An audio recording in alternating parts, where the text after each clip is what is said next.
You're listening to Interchain FM, a podcast about all things NFTs, DeFi, and various different L1s. And we have Illia from Near, which is one example of an L1, with us here today. We are branching out of the Cosmos ecosystem because we are moving into a multi-chain world. Illia, what's the newest on Near? Thank you for inviting me here. There's a lot of things going on. To kind of start introducing maybe Near, I don't know if the audience is familiar.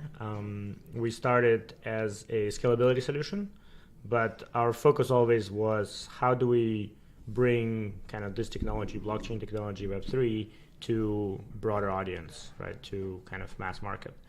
And the focus there always been how do we make this thing simple? And a lot of work went into simplifying the user experience, the developer experience, kind of trying to put things together in a way that people who are not familiar, potentially even with that much with Web2 technology, are able to use this. So just to name a few examples, the Near accounts are named accounts. You have like mine is illia.near. The kind of all the cryptography is hidden from the user, and you can think more of like linking devices or recovery methods to your account. Underneath is, public keys that are linked to your account with different permissions depending on what you're doing. But this is kind of the approach in general we're taking, how to make it simple. Obviously, we want to make it secure, and at the end, we're targeting billions of users, so scalable. Now, within that vision, blockchain was kind of the first piece to build, right? And so Near launched in October 2020 and been running since then. There's a lot of applications that have been building on top. But at the same time, it's still, blockchain is still hard for people to grasp. There's when there's a lot of different applications that exists across the space, right? It's actually hard to navigate that. And so the next kind of wave we're launching is called discovery. And this is the idea, how do we put together all of these different experiences into one kind of, you can call it a super app, something that actually bundles it together while still preserving the Web3 values, making sure users control their assets, their data, and they have the voice in the governance. And so that's really what we're working on. And there's like few pieces of technologies that matured to make that happen. And we're going to be, showcasing all that in Denver. Exciting. What do you mean by that exactly? What is discovery? So the core piece of technology that we built is composable front ends that are fully decentralized, and they work directly from the blockchain. So imagine that instead of right now you typing in URL and then goes to some centralized server and gives you a front end, even if you are using a decentralized application, right? And there's examples where this was broken completely, like Curve, their front end got hacked. Imagine this, you actually type in a kind of a URL on a blockchain and it loads up the content, and the content itself can be pointing at other places on the blockchain. And so all of that gets composed for the experience you want. Mm-hmm. And so that allows to bundle, somebody built a Uniswap, for example, somebody built Aave. Now a new developer can come in and actually say, I actually want Uniswap piece here, Aave piece here on one front end, and then anybody navigated to this place on the blockchain can now see composed front end. Mm-hmm. So we're turning what blockchain composability is on the smart contract kind of back-end side to a front-end experience. Yeah, so the front end is the most important piece of the puzzle too. And I would like to connect the thesis of decentralized web with where you're going with this.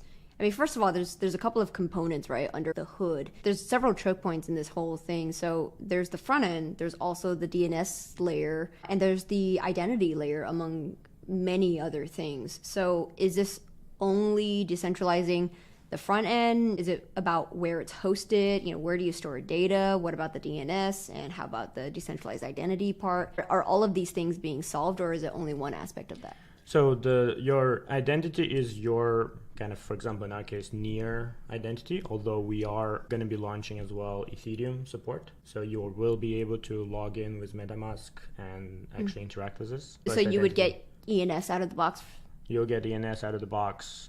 You'll have Near naming. The navigation itself is also based on Near accounts. So again, illia.near / for example, let's say swap is the swap application that I built, right? And so you can navigate those and they can link to each other. And if you want, you can bind the version, right? Because everything's versioned on blockchain. So in a way, it's building all those pieces and actually more, because there's also components like search, right? Right now, there's actually no way to search across the whole blockchain space. There's notifications, right? It's really hard to actually like keep up with what's going on chain and kind of across different pieces of infrastructure. So all of these pieces, right, coming together now in one experience. And so this is what we call discovery, or we're also starting to call this blockchain operating system. So it's not just blockchain, it's now the whole set of services that you can build applications, but then as a user, you start using this as kind of single experience. So yeah, we're using a couple of different jargon, but all to explain a similar idea. And the idea is that the destination we're headed to is, true Web3, and you don't have like a client server model where whoever's hosting the server gets unilateral control over the data. How is Near thinking about solving these problems? When you say operating system, I think of Urbit, because Urbit, tries to solve this. And then the naming part, .near doesn't resolve on ICANN. Not yet, yes.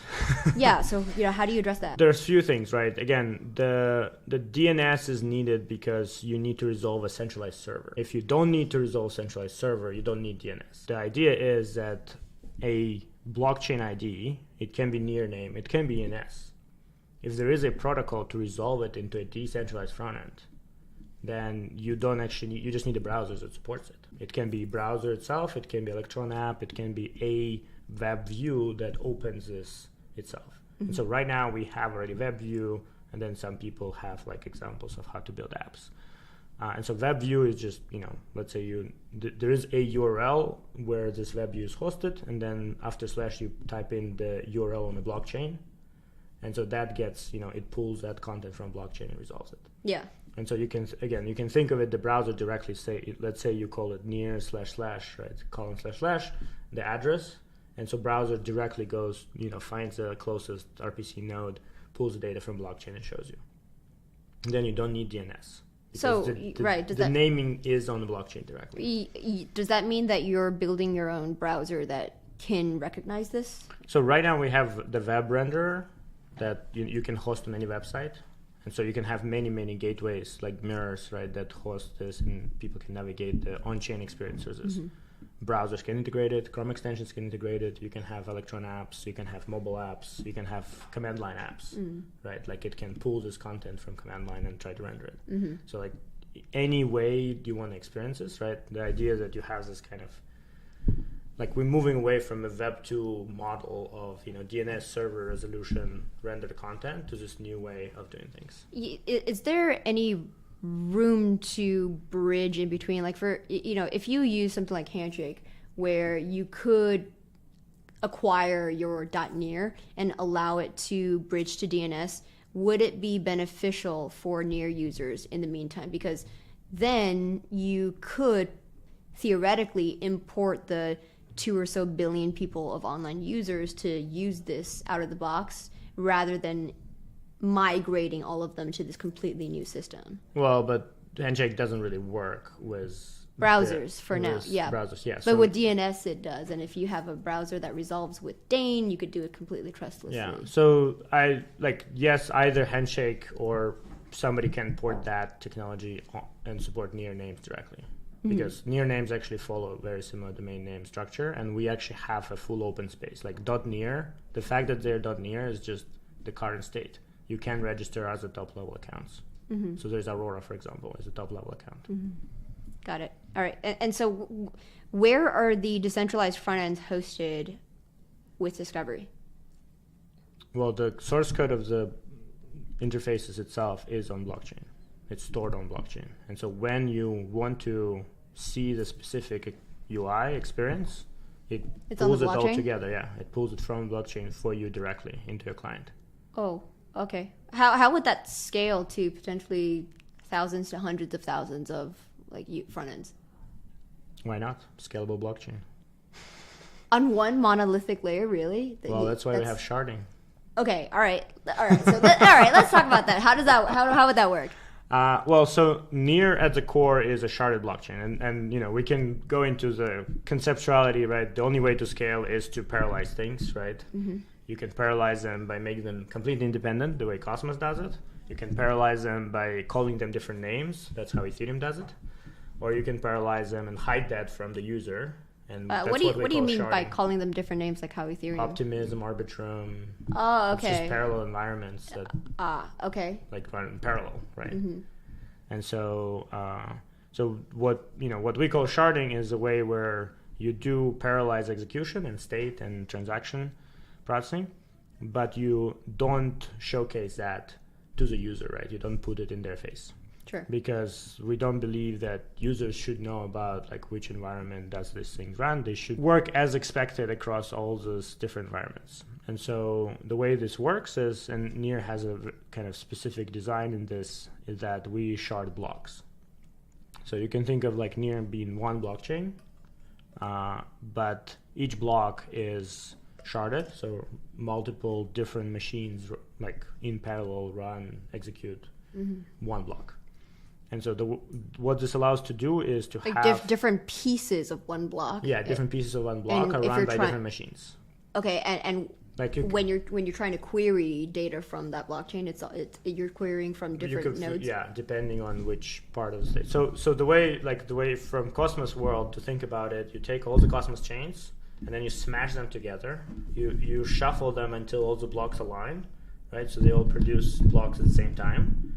And so that would be kind of what Near is, right? It synchronized all the like kind of parallel blockchains into one block, such that from a perspective of a user, right, or developer, it's one blockchain.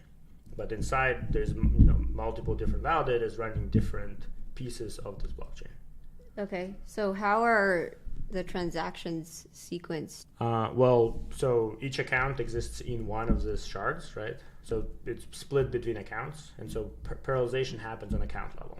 So each account, in a way, actually is a separate blockchain or a separate rollup. And so now, because of this, when you want to send the message to another account or a contract, call another contract, that is happening asynchronously. But because we have synchronization every block, this happens every block. So all the messages are getting routed between accounts every block.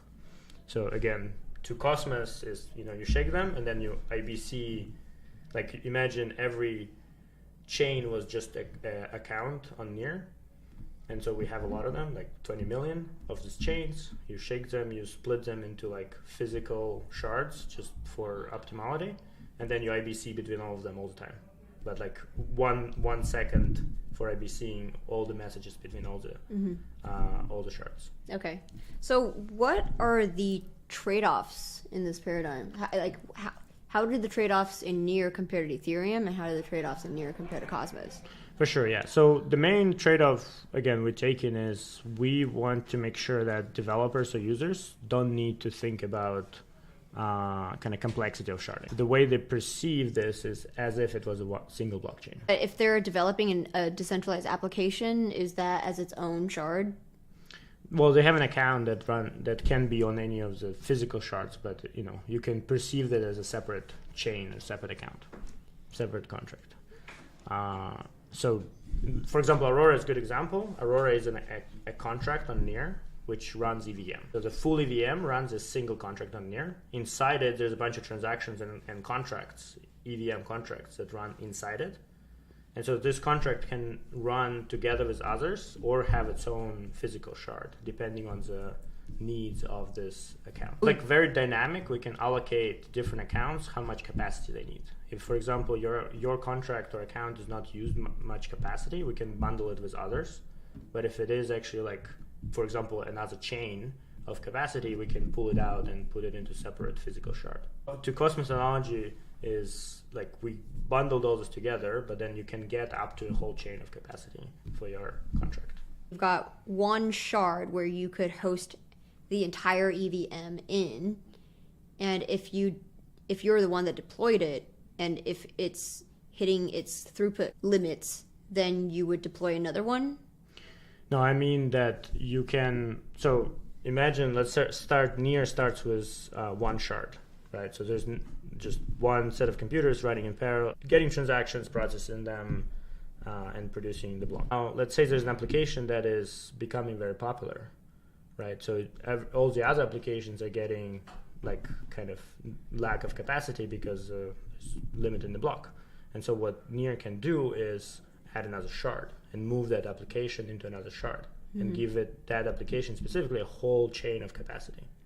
It's as if you took Ethereum app and spin up an app chain, but you didn't need to think about validators, you didn't need to think about integrations, any of this stuff. Like it kind of just happens like through a governance right now. And so governance decides whether or not you could open up a new shard. Right now, yes. The idea is to actually do this all based on dynamically based on the utilization of the chain. But we don't have that implemented yet.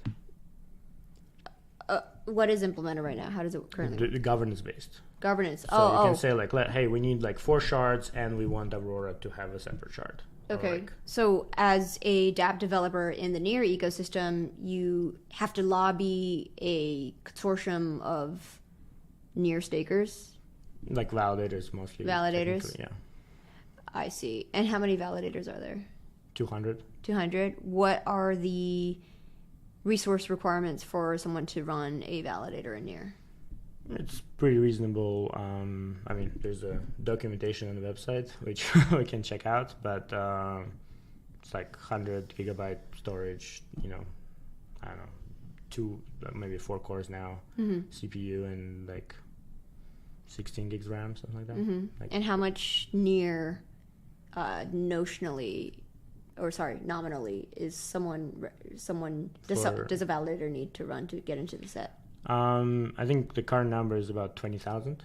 20,000 Near, and that can be with delegations. Yeah, so that equates to how much notionally? Depends on the price. Yeah. How much is that right now? I have no idea. Okay. Somewhere between $2 and $2.50. I see. Think, okay. Per all right. Near, so.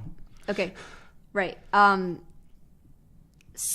Okay. So can the Near blockchain be thought of as a DA layer for a bunch of different rollups?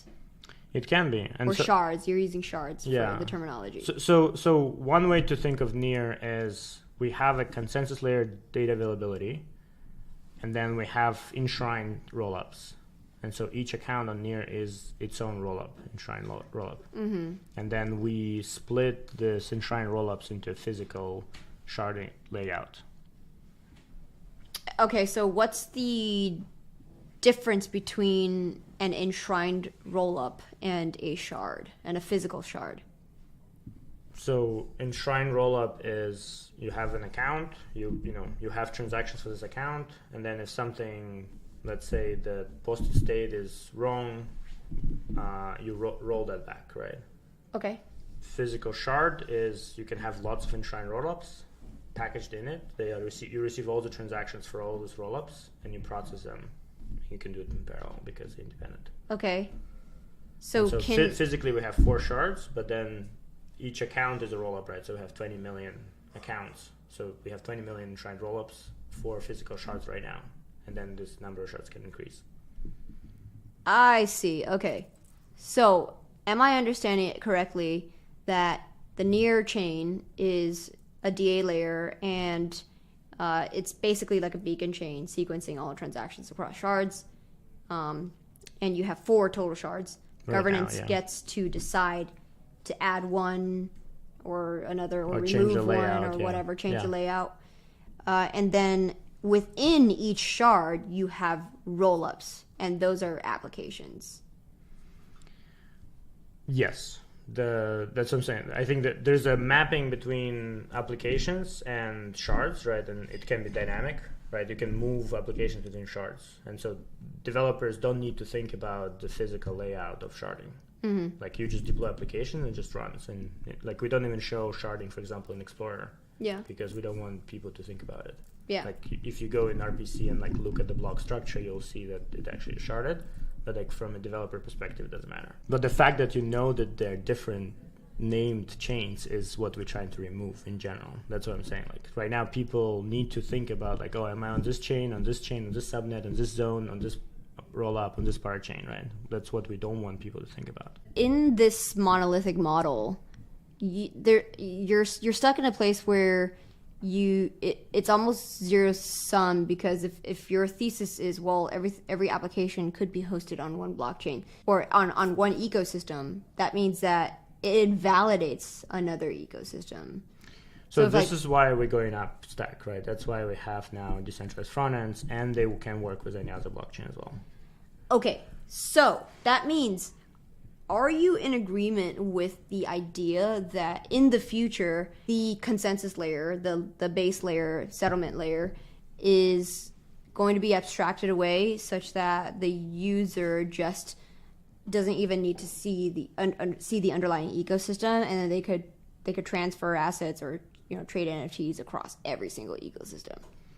Well, there's two pieces here. I think from a user perspective, yes, I think there will be less and less needing to know about specific blockchain architectures, and that's what we've always been trying to push. And with this kind of going up stack and focusing more on user experience and all this operating system type functionality, that's what we're doing. And we are adding Ethereum support, for example. We're adding mapping, like you can log in with whatever wallet. We actually map between near accounts and your Ethereum account. Probably going to add DNS support, for example, to resolve near accounts into Ethereum accounts as well. The other question is how many ecosystems will exist there, and do we need the ecosystem if we are going to really commoditize what the block space looks like? And that's a very philosophical question, right? Which we yes, obviously, if you've built an ecosystem from scratch, then you would say, well, it doesn't make sense for someone to bootstrap something completely new and novel. But they are at that point. How does the monolithic model run up against the appchain model, or even something in between? If there's an eclipse or if there's an eigenlayer, they're basically allowing people to swap out different execution environments so that if one addresses their needs, then they're going to go with that. But at the same time, they're able to swap out the consensus layer, so the underlying layer one doesn't even have a moat. The end state of this would be that there's a bunch of different layer ones that provide DA and consensus. If they're all talking to each other, it could look like a mesh security network. Okay, well, if we want to go into more philosophy of this, right? I think there's few levels of thinking, right? So again, let's start from a user perspective. From a user perspective, I want to be able to make money, to interact with my friends, to engage in whatever, entertainment, sports, gaming, whatever. And I want it all to settle instantly, near instantly. Exactly. And so, and actually settle near instantly, pun intended, is a very interesting question, right? So if you have this kind of multitude of various, interconnected things, this is where you're going to be losing a lot of the time, just moving things around. And so there will be network effects around specific settlement layers, just because that's how you get performance. And so philosophically, right, and I'll use a somewhat maybe different example, but back when PC development, right, hardware development was happening, a lot of the innovation was happening in PC because there was a lot of vendors that were producing different parts of the system, right? They were able to you can hot swap, you can buy a new GPU and plug in by another manufacturer, different motherboard, try all the stuff. But the reality is, as we can all see around us, is Max won because they built a very well integrated system that worked really well, good performance, good integration across the whole stack. And I think this is going to be happening here as well. Mm-hmm. We'll have some of the more integrated systems which have some trade-offs for sure, and so there will be more than one, but there will be a set of trade-offs that work really well for 80% of cases that serve the user, and they will have better performance, they'll have better latency, because every single one of this eigenlayer, etc., they all add latency to the settlement. And so enshrining, right, rollups, for example, is better latency like enshrining execution environment and parallelizing it more efficiently is just improves latency. And so if you can do something that's like covers 80%, right? Yes, there will be still appchains for specific use cases around that don't fit into the kind of main base, but then base will be kind of capturing a lot of it just because like it's easier to launch, it's faster, it's already set up, you have all the integrations, you have all the kind of experience. What are your thoughts about Celestia in this case? I think that's where the concern is, like it adds latency and complexity, right? It's like an extra token and an extra like on top of already whatever you need to run, right? Presumably there's another execution environment that like at some point they will just add their own data availability if they're becoming successful, right? Because it will be faster. Like it will be faster for them, and if they have enough of their own value created, they will be able to secure it. Are you saying that the end state of a Celestia rollup or an optimistic rollup is that they roll over into their own app chain? They either roll over into an app chain or they roll into the data availability layer and become enshrined. I don't think it's a stable state where you have like just two separated things that are have like that add ton of extra latency and have two tokens, which means like there's a very complex token economics balance there. We've come full circle and back at the idea that either the monolithic model is going to win or the app chain model is going to win. Well, app chain, again, as I said, I think monolithic model will take 70-80% of cases, and then there will be but the question is which one. For sure. That's why we need to keep building.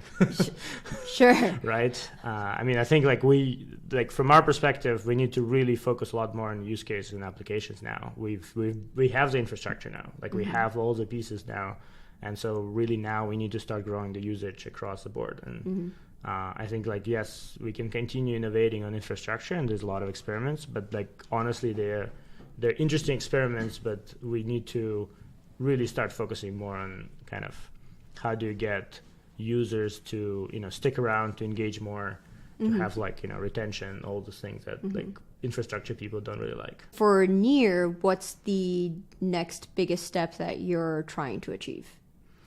Well, I mean, we're always focused like how do we grow usage, right? So we brought a bunch of applications that are growing, some like everything from social, entertainment, gaming, finance, right, across the board. And so with Discovery, the idea, how do we tie it all together? How do we create a more kind of engaging loop, not just this different applications that like each one has its own audience and then they kind of don't create a network effect, but how do we pull it all together and then create an environment around it that's that has re-engagement, that has high return, and then on top of it partner with existing applications that have user bases and kind of benefit from bringing blockchain into them and start onboarding those users into the ecosystem. All right, so for people listening who are curious to engage further, how do they find the resources? Well, near.org is a great start, as usual. And if you going to be watching Near Denver, and we're going to be presenting a bunch of stuff there. Is there some sort of announcement that people could look forward to at East Denver? Yes. And what would that be in case we publish this later after East Denver? Well, the Discovery will be announced there. Well, that's plenty exciting, Illia. Thank you for coming on the podcast. Thank you. All right.